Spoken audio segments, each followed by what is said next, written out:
Let's begin first with the theme of self-discovery and identity.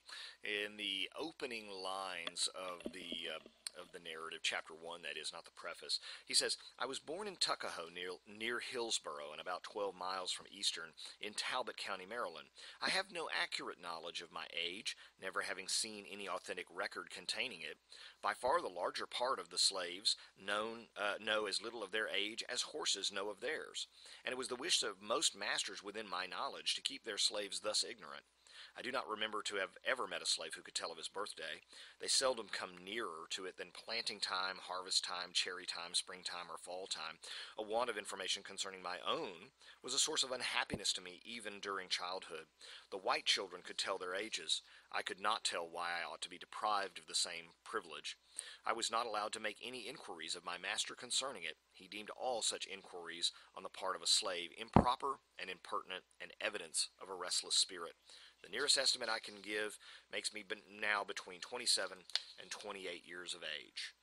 My mother was named Harriet Bailey. She was the daughter of Isaac and Betsy Bailey, both colored and quite dark. My father was a white man." Now, this is a really interesting thing that he's beginning with. He's beginning with who I am. Now, a normal autobiography would be, oh, I was born in this year, and I was born under these circumstances, and these are my parents, and giving you all of these kinds of things. And one of the things that Douglas is trying to confront you with is the fact that if you are a slave, you don't have that knowledge of yourself. And why don't you have that knowledge of yourself? It has been intentionally denied to you. Why? Well, obviously, one of the things that everyone knew, but very few people talked very much about other than abolitionists, was the fact that slavery as an institution was essentially kept alive and perpetuated by a sort of systemic denial of the essential humanity of each individual in bondage. That's one element. In other words, if you don't know who you are, it's hard to assert your independence. If you depend upon the master, the plantation, the system, that is, to tell you what to do and who you are, your very essential identity is taken away from you, and you're made into a work unit. That's an incredibly important part of the system as it stands. The second thing is that everyone also knew and didn't say much about the fact that many African American children were fathered by the masters of the plantation. This is a source of great,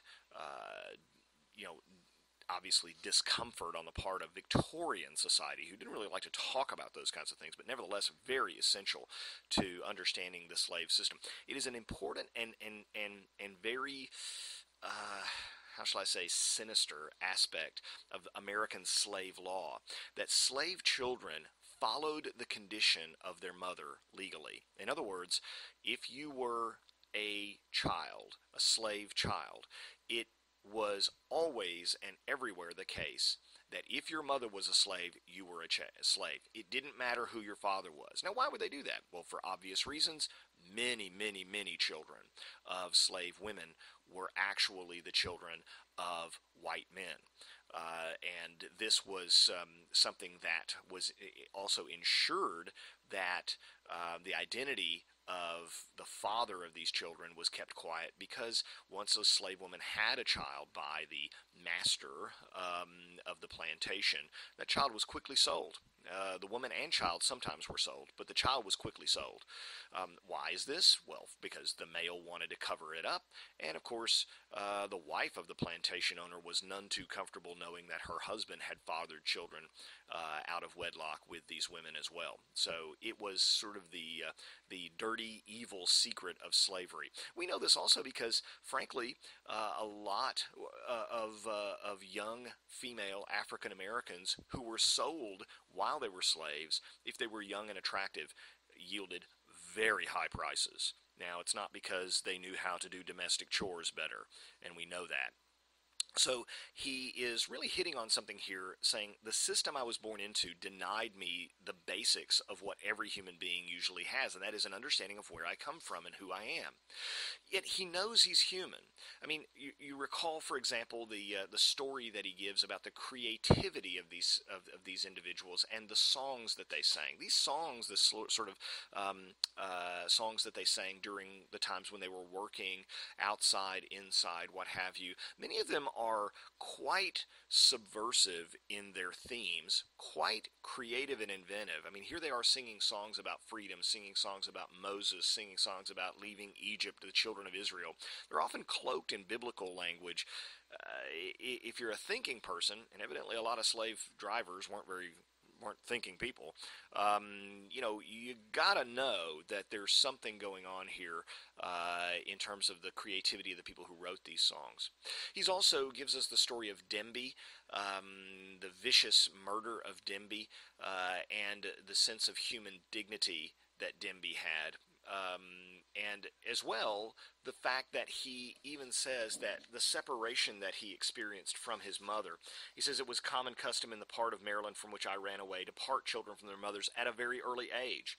Frequently, before the child has reached its 12th month, its mother is taken from it and hired out on some farm of considerable distance. I never saw my mother, to know her as such, more than 4 or 5 times in my life, and each of these times was very short in duration at night. His mother would sneak out and come and see him as a little baby. This all in the first couple of pages of the narrative really establishes the cruelty of slavery, also the difficulty of the position of a person who's born into that environment, establishing a sense of self, establishing one's own identity, the fact that you've been severed from connections of family. In many places, families, slaves, when they got married, the actual marriage vows did not say, until death do you part. The legal vows for slave marriage, if it were allowed, and many times it wasn't, those vows read, till death or distance do we part.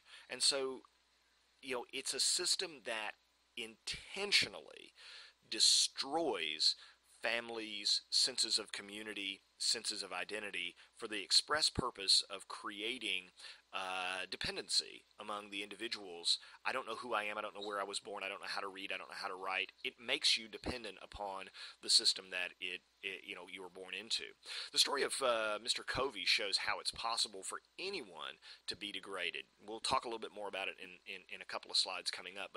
But he admits, we don't want him to admit this, but he admits, he says, at a certain point, he broke me. I am not superhuman. I'm not the Incredible Hulk. I'm not Superman.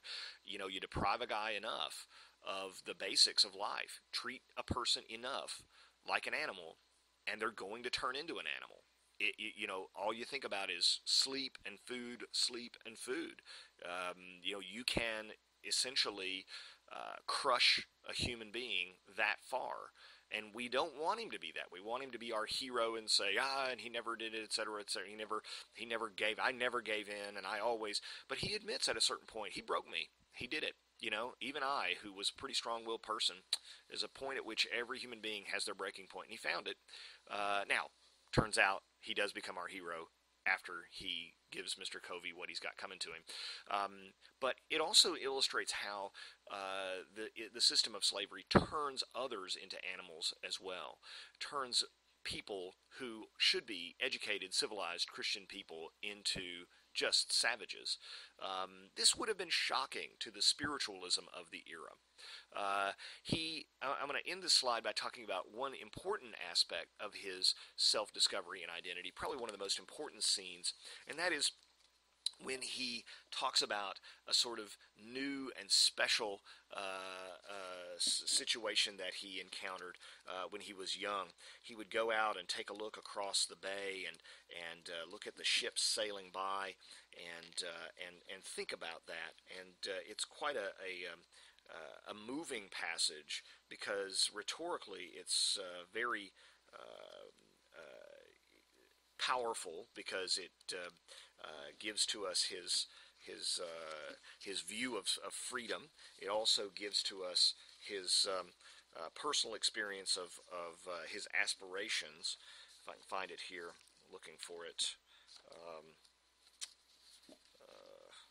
bear with me as I look for this particular point. Here we go. He says he would give a sort of an apostrophe to the moving multitude of ships out in the Chesapeake Bay. He says, "You are loosed from your moorings and are free. I am fast in my chains and am a slave. You move merrily before the gentle gale, and I sadly before the bloody whip. You are freedom's swift-winged angels that fly around the world. I am confined in bands of iron. Oh, that I were free! Oh, that I were the one on your gallant decks and under your protecting wing! Alas, betwixt me and you the turbid waters roll. Go on, go on. Oh, that I could also go. Could I but swim, if I could fly. Oh, why was I born a man, of whom to make a brute?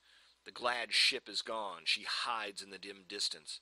I am left in the hottest hell of unending slavery. Oh, God, save me. God, deliver me. Let me be free. Is there any God? Why am I a slave? This is really moving. Imagine him giving this as part of probably what was an earlier lecture, reading this to the audience. This would have been very powerful to them. They would have said, this man has a great mastery of words. He's quite educated, self-educated. Look at the rhetorical flourishes in the piece. This shows a great deal of rhetorical sophistication, the construction of these sentences, the syntax, but also the depth of its reflectiveness. At the time, the average audience member would have said, well, slaves are just really uneducated kind of bumpkins. This shows a deep sense of philosophical insight. And for someone who's this articulate, this profound, this deep, this sophisticated in his philosophical understanding, to be describing his own enslavement is really powerful. What's also moving is the sense that the institution of slavery caused him to even question his own belief in God, something that to a Victorian audience and an American Victorian audience would have been very disturbing. Let's begin first